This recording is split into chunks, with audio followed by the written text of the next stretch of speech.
Hello friends, मैं आपका दोस्त शफी अहमद और आप देख रहे हैं हमारा यूट्यूब चैनल दी अकाउंट्स।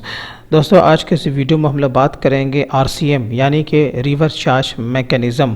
आपके बहुत सारे कमेंट प्लस मेल आए कि मैं RCM से संबंधित मैं एक वीडियो में अपलोड करूं, इसलिए आप लोगों के लिए मैंने ये वीडियो बनाया है और मुझे उम्मीद है कि ये वीडियो आपके लिए काफ़ी लाभान्वित साबित होगा। तो दोस्तों, आज के इस वीडियो में हम लोग ये जानने वाले हैं कि RCM का कॉन्सेप्ट क्या है, RCM से रिलेटेड हमें किस तरीके से इसका इनवॉइस बनाना है, कौन बनाएगा। प्लस इसी वीडियो में हम लोग ये जानेंगे कि RCM से रिलेटेड हमें अपने बुक्स में किस तरीके से एंट्री लेने के बाद हमें इसका ITC क्लेम करना है। तो पूरी जानकारी के लिए दोस्तों आप वीडियो को शुरू से अंत तक आप ज़रूर देखते रहें। तो दोस्तों, चलिए सबसे पहले जानने की कोशिश हम ये करते हैं कि ये RCM होता क्या है। देखिए, इसका सबसे बड़ा सिंपल फंडा यही होता है कि अगर आप कोई टैक्सेबल आइटम या टैक्सेबल सर्विस किसी अनरजिस्टर्ड पर्सन या डीलर से अगर आप उससे रिसीव करते हैं तो फिर उसका जो टैक्स होता है वो आपको अपने पॉकेट से ही जमा करना होता है। जैसा कि आप मान के चलें, कोई भी अगर आप टैक्सेबल आइटम या सर्विस अगर किसी रजिस्टर्ड अगर पर्सन से अगर आप परचेज करते हैं तो वो आपसे टैक्स चार्ज करता है। तो आप क्या करते हैं, बिल में ही आप अपना टैक्स को पे कर देते हैं और बाद में आप उसका ITC भी क्लेम कर लेते हैं। लेकिन यहाँ पर क्या होता है, वही आपका टैक्सेबल आइटम है, वही आपका टैक्सेबल सर्विस है, लेकिन यहाँ पर डीलर हमारा क्या हो जाता है, वो अनरजिस्टर्ड हो जाता है, जिसकी वजह से क्या होता है कि वो आपसे टैक्स चार्ज नहीं करता। जब वो टैक्स चार्ज आपका नहीं करता है तो फिर क्या होता है, आप टैक्स पे नहीं करते। जब आप टैक्स पे नहीं करते तो वो टैक्स आपका सरकारी खजाने में जमा नहीं होता है। इसलिए गवर्नमेंट कहती है अगर आप कोई टैक्सेबल आइटम या सर्विस अगर आप अनरजिस्टर्ड से अगर आप परचेज करते हैं तो आप ही को यानी कि परचेजर को उसका टैक्स जमा करना पड़ेगा, फिर बाद में आप उसका ITC क्लेम कर सकते हैं। इसी को कहते हैं रिवर्स चार्ज मैकेनिज्म, जिसे शॉर्ट में RCM बोला जाता है। RCM को कंप्लीट तौर पर समझने के लिए हमें दो सेक्शन को समझना बहुत ही जरूरी हो जाता है। जैसे आपको स्क्रीन पर दिख रहा होगा, सेक्शन 9, सब सेक्शन 3 और सब सेक्शन 4, ये दोनों सेक्शन आपका अलग अलग है। तो चलिए पहले हम लोग इस पर थोड़ा थोड़ा हम लोग नजर डालते हैं, ये सेक्शन हमें क्या बोलता है। अगर हम सेक्शन 9 सब सेक्शन 3 की अगर बात करें, नोटिफाई बाय द गवर्नमेंट, यानी कि गवर्नमेंट ने उस आइटम प्लस उस सर्विस को आपको बता दिया है कि अगर आप जो कि इस सेक्शन के अंतर्गत सर्विस या फिर आपके वैसे गुड्स अगर आप किसी रजिस्टर्ड या अनरजिस्टर्ड से अगर आप परचेज कर रहे हो या वो सर्विस रिसीव कर रहे हो तो हर हाल में रिसीवर को ही उसका टैक्स जमा करना पड़ेगा। लेकिन अगर हम दूसरे सेक्शन यानी कि सेक्शन 9 सब सेक्शन 4 की अगर बात करें, इसमें क्या होता है, वो अनरजिस्टर्ड ही आता है। इससे क्या मालूम पड़ा कि ये सेक्शन बोलता है कि इसमें चाहे रजिस्टर्ड हो या अनरजिस्टर्ड हो, जो भी इन्होंने गुड्स या सर्विस को नोटिफाई किया है, अगर आप उसे रिसीव करते हैं तो हर हाल में परचेजर को ही उसका टैक्स जमा करना पड़ेगा। और ये जो आपका सेक्शन है, इस सेक्शन के अंतर्गत क्या होता है कि आपका अनरजिस्टर्ड ही आएगा, यानी कि इसके अलावा अगर आप कोई भी टैक्सेबल आइटम या सर्विस अनरजिस्टर्ड से अगर आप वो रिसीव करते हैं तो फिर उसके अगेंस्ट में आपको ही टैक्स जमा करना पड़ेगा। तो मैं नेक्स्ट वीडियो में मैं आपको बताऊंगा कि सेक्शन 9 सब सेक्शन 3 में गवर्नमेंट ने किस किस गुड्स और किस किस सर्विस को नोटिफाई किया है। फिर इसके बाद हम लोग देखते हैं कि who will make the invoice. अब यहाँ पर सबसे बड़ा सवाल ये होता है कि अगर हम कोई अनरजिस्टर्ड से अगर हम कोई माल या सर्विस अगर रिसीव करते हैं तो फिर उसका इनवॉइस कौन बनाएगा। तो सिंपल से बात है, जैसे मैंने कहा कि जो रिसीवर होगा या परचेज़र या जिसे आप रेसिपिएंट कहते हैं, तो वो उसी को ही बिल बनाना होता है। अब बिल बनाने में कंडीशन क्या है, चलिए इसको हम लोग जानते हैं।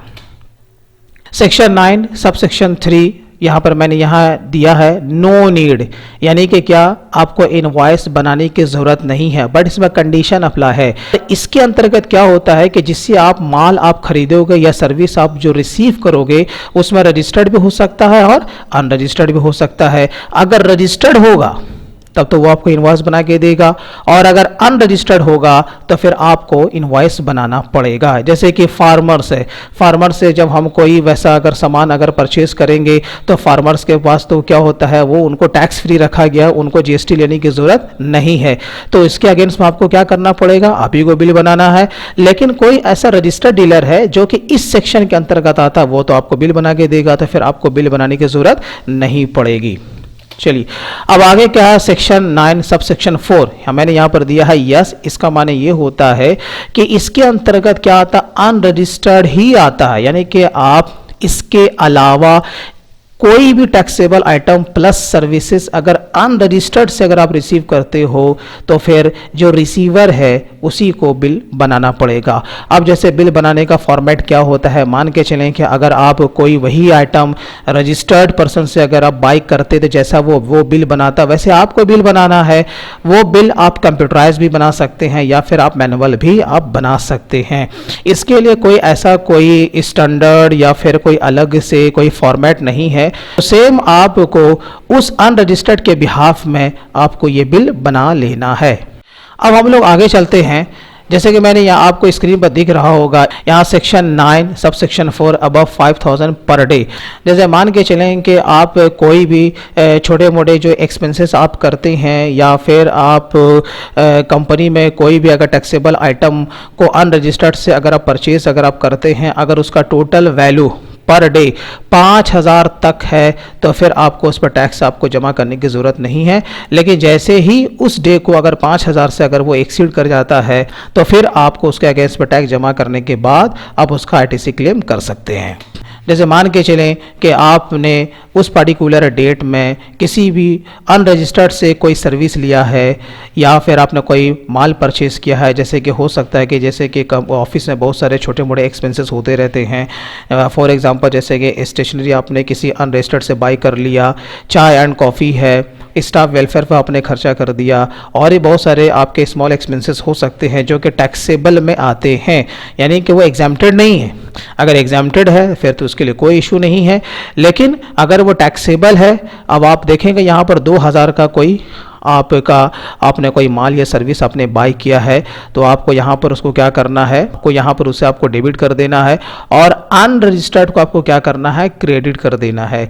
तो यहाँ पर साथ ही साथ मैं आपको जनरल एंट्री भी मैं आपको बता रहा हूँ कि आपको अपने बुक्स में आपको किस तरीके से रिवर्स चार्ज के अगेंस्ट में आपको एंट्री लेनी है। अब इसके अलावा कुछ हो सकता है कि और भी आपने कोई सर्विस या माल आपने खरीदा तो टोटल जो उस दिन का जो आपका जो अनरजिस्टर्ड से जो आपने सर्विस या माल आपने ख़रीद लिया वो टोटल कितना हो गया, 10,000। अगर 2000 तक ही रहता या यानी कि 5000 से कम रहता उस पर्टिकुलर डेट में तो फिर आपको इस पर टैक्स जमा करने की ज़रूरत नहीं होती। लेकिन अब आपका क्या हो गया है कि उस पर्टिकुलर डेट में वो 5000 से ऊपर हो गया है।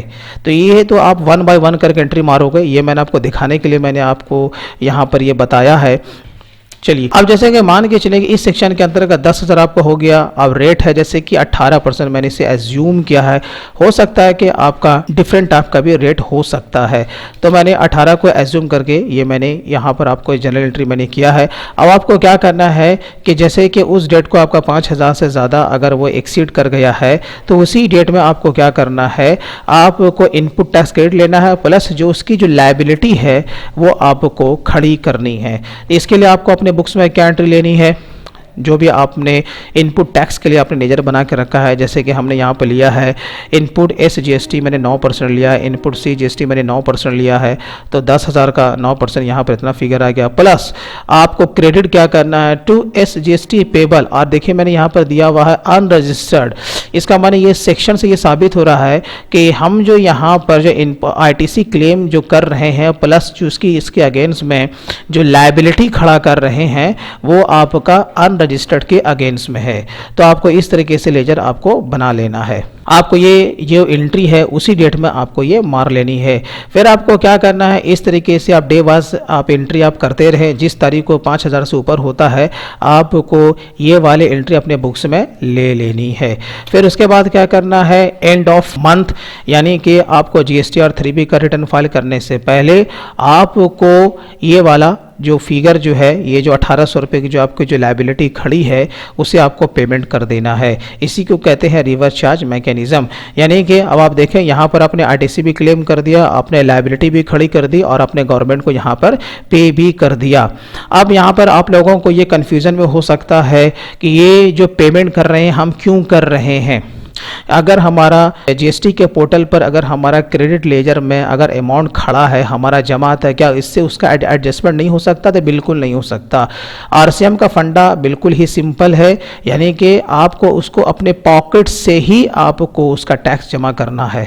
ओके, यानी कि आप जीएसटी के पोर्टल में जाएं, वहाँ पर आपको चालान आपको जनरेट कर करके आपको ये 1800 रुपये का आपको ये पेमेंट कर लेना है। चलिए, अब इसकी ये तो हो गया आपका सेक्शन 9 सब सेक्शन 4।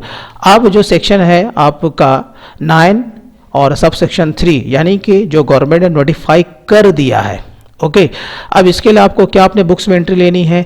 जैसे कि मैंने कहा कि इसके अगेंस्ट में आपको अगर वो रजिस्टर्ड है, रजिस्टर्ड अगर पर्सन या डीलर है, तो फिर आपको इनवॉइस तो बनाने की ज़रूरत है नहीं। तो जिस डेट को आप जो एंट्री जो आप अपने बुक्स में जो आप लोगे, उसी डेट को आपको आरसीएम का भी आपका कैलकुलेशन आपको कर करके उसका एंट्री डाल देना है। जैसे परचेज एक्सपेंसेस आपका 10,000 से डेबिट हो गया, आपका इनपुट एसजीएसटी जो कि आपका 18% का था, 9% आपका दोनों आपका बढ़ जाएगा। प्लस यहाँ पर देखिए मैंने आरसीएम के अगेंस्ट में मैंने यहाँ पर लायबिलिटी मैंने खड़ी कर दी टू एसजीएसटी पेबल, और यहाँ पर मैंने दिया है आरसीएम, क्योंकि ये इससे ये मालूम पड़ जाएगा कि हमारा ये नोटिफाई वाला है। ओके, तो और यहाँ पर है सीजीएसटी पेबल आरसीएम और बाकी टू सप्लायर 10,000। ओके, तो आपको क्या करना है, जब भी आप जीएसटी 3B का रिटर्न फाइल आप करोगे, उससे पहले ये जो आपकी लायबिलिटी है 9 यानी कि 1800 रुपया आपको इसका पेमेंट कर देना है। ये देखिए, अब आपको क्या करना है, वही जीएसटी के पोर्टल पे जा करके आपको एसजीएसटी में 900 रुपया और सीजीएसटी में 900 रुपये भरने के बाद आप वहाँ पर चालान क्रिएट कीजिए, और क्रिएट करने के बाद आपको इसका पेमेंट कर देना है। दोस्तों, अगर आप किसी पर्टिकुलर सॉफ्टवेयर पर अगर काम करते हैं तो इसी कॉन्सेप्ट को आपको क्या करना है, आप उस सॉफ्टवेयर पर भी अप्लाई कर सकते हैं। तो मैं आपको किसी नेक्स्ट वीडियो में आपको बताऊँगा कि आरसीएम को आपको टैली में किस तरीके से आपको कॉन्फ़िगर करके आपको अपने बुक्स को मेंटेन करना है।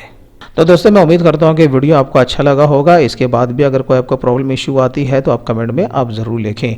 तो दोस्तों, ये वीडियो देखने के लिए आपका बहुत बहुत शुक्रिया।